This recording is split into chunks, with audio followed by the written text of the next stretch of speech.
developing the power of observation. Hello friends, let's begin afresh.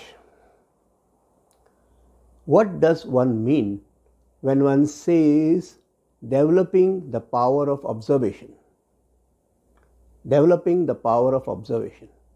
Many good writers endowed with a rare ability to observe what's going on around, as we have seen in the video on ideation, on the key aspects that I tried to demonstrate with some certainty was the fact that the ideas comes from anywhere and that they'll strike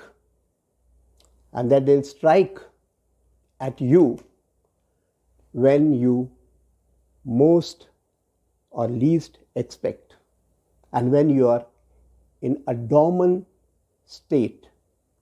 When you are dormant state, it will strike you. As a matter of fact, they are everywhere. In magazines, on the internet, on television, and in our daily experiences. An example of dormancy would be pre-sleep stage, sleeping stage. Just when you are waking up, a faint idea must be immediately jotted down in a literary journal or a pocketbook. Observe yourself sitting in a cinema house or an opera house. The minutest details need to be captured. Even it can be your home while you're watching a Amazon or a Netflix serial or movie. You see something about a particular scene and get drawn into the scene quite dormantly, meaning without quite noticing that you are watching that scene. The action, the characters, the cars, buses, or other actions that's taking place quite without your knowledge. Boom, an idea gets formatted in your mind. And you say, my characters must have the same impact.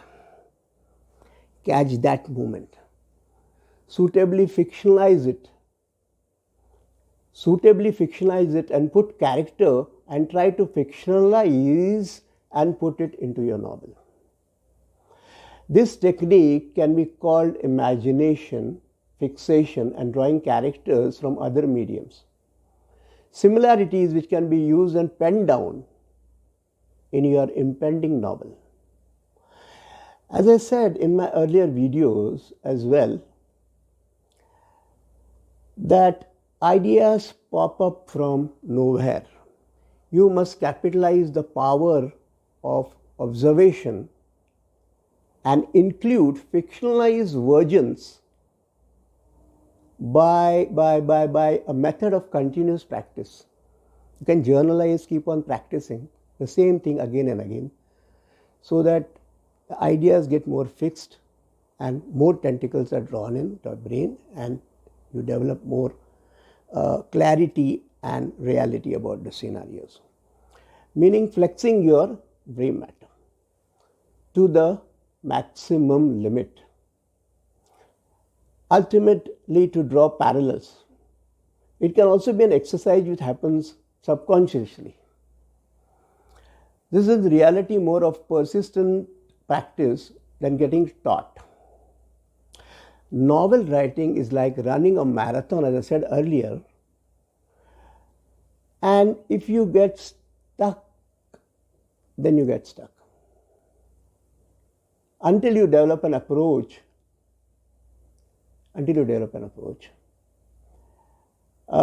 to get out of the stuck mindset.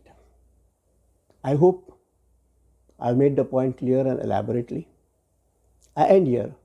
Please subscribe to my channel, give a thumbs up, and also your comments below in the comments box. Thank you.